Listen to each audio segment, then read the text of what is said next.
Hey there, I'm Dan, the self-proclaimed Lonely Rocker. Thank you so much for joining me today. So the JCM900, why all the hate? Now I have a theory. I think the JCM900 is hated more for what it's not rather than for what it actually is. Now what it's not, regardless of the fact that it has the name high gain in its name, it's not the type of high gain amplifier that metal players are going to gravitate to. I mean, the year this came out, soon after that, amps like the dual rectifier and the 5150 came out. So for you metal guys, end of story for the JCM900.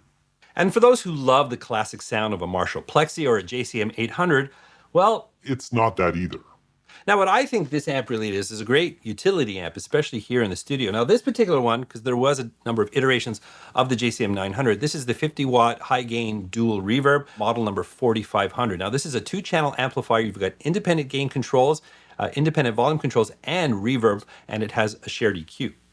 The 900 was Marshall's response to players in the late 80s that were looking for more gain or more distortion in their amplifiers. And yes, some of those beloved or coveted JCM 800s were modified so they can get more distortion. So Marshall responded with this 900 series. They sort of twisted up the 800 formula, added some more diode clipping and other features in there to come up with an amp that actually became the sound of those pop punk bands in the 1990s. I'm talking about bands like Green Day, Blink-182, Queens of the Stone Age. Even bands like Oasis had JCM 900s in their arsenal.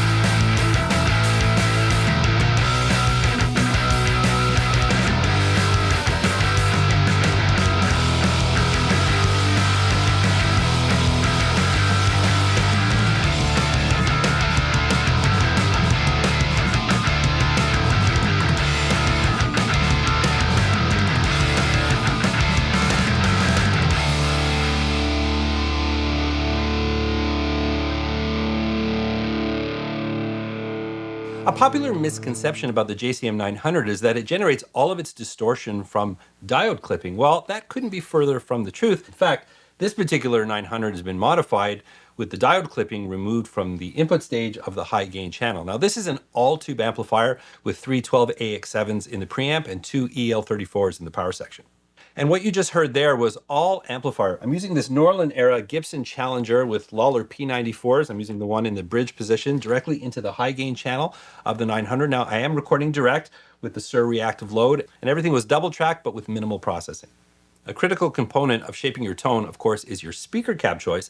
And that's really something that's easy to utilize in this day and age through cab IRs. If you're recording direct like I am here, you can apply any cab IR you want. Now, I'm using Ownhammer cab IRs. Now, this is not a sponsored video, but they make some amazing cab IRs. And for that particular example, I'm using the Classic Rock 57-121 mix. I'll put in some information in the description if you want to check those out. So since I've double tracked this guitar in that mix, I want to give you a taste of what this amp sounds like in solo, a single track, and no processing.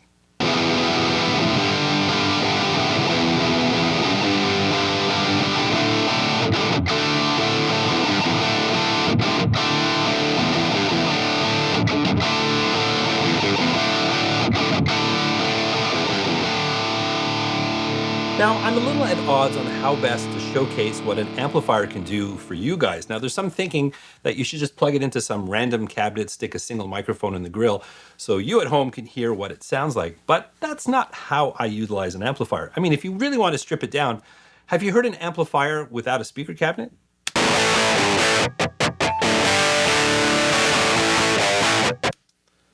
Not good. For me, I really want to hear what an amp sounds like in the context of a mix or live on stage.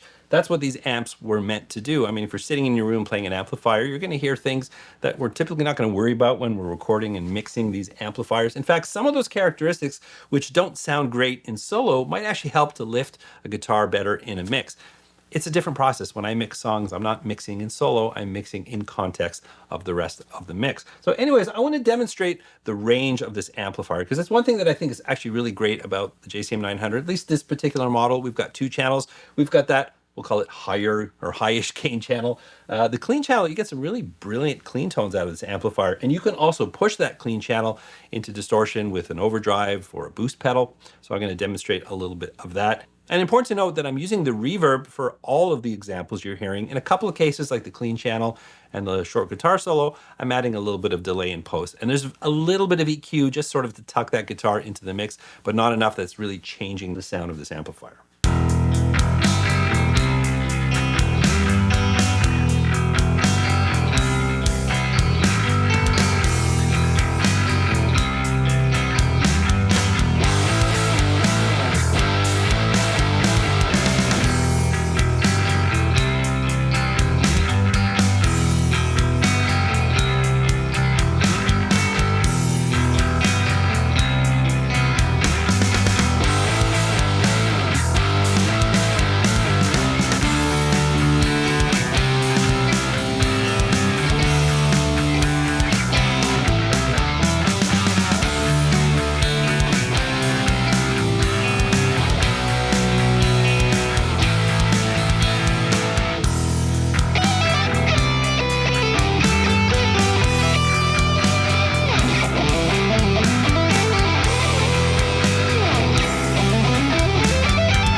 So no shortage of gain or distortion in that big sound there at the end. I wish I could have done an A/B test with the amp before I removed the diode clipping. Well, I didn't actually remove it. I took it in to be retubed, and it was just on a whim we decided to pull it out.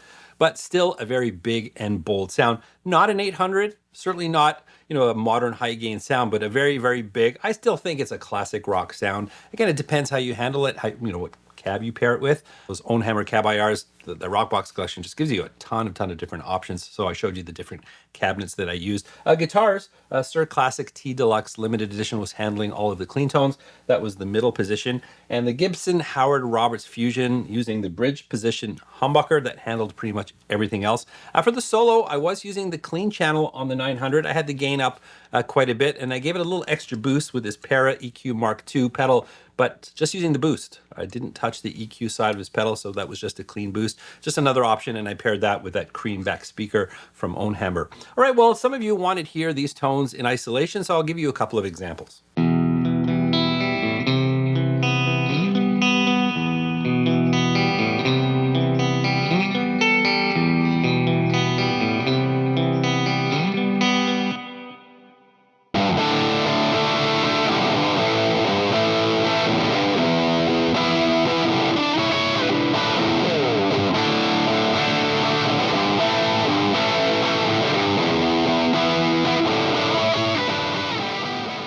I know a lot of you are going to hear different things in those tones. Regardless of what I'm recording, there's going to be frequencies that bother me. I've struggled with that sometimes, regardless of what amp I'm using when I'm listening to it in isolation. And there's things that just grind at my nerves. But what you can do is you can EQ those things out. That's what an EQ is for. Now, some of you say, well, that's not a faithful representation of the amplifier. But then I'll ask the question, what are you using the amplifier for? For me, it's a production tool. So I'm definitely going to EQ an amp when I'm doing a full production. But you want to like sort of what the amp serves up. If you were looking for an 800 sound, well, you're not going to get that out of a 900. And I wouldn't encourage you to find an old 900 to replace a JCM 800. But it does its own thing. It's got that big, bold sound, and it's got a really beautiful clean channel that I like to use a lot. All right, so the last thing I want to do here, just to show the versatility of this amplifier, is that clean channel. A lot of people who complain about the 900 actually don't mind the clean channel, and it actually is a pretty versatile channel. So what I've done is that sort of big section from the end of that last song, I'm going to show you a comparison of the high gain channel and then the clean channel, but boosting it with a boost pedal, just to hear how we can really raise up that clean channel into some pretty high gain territory.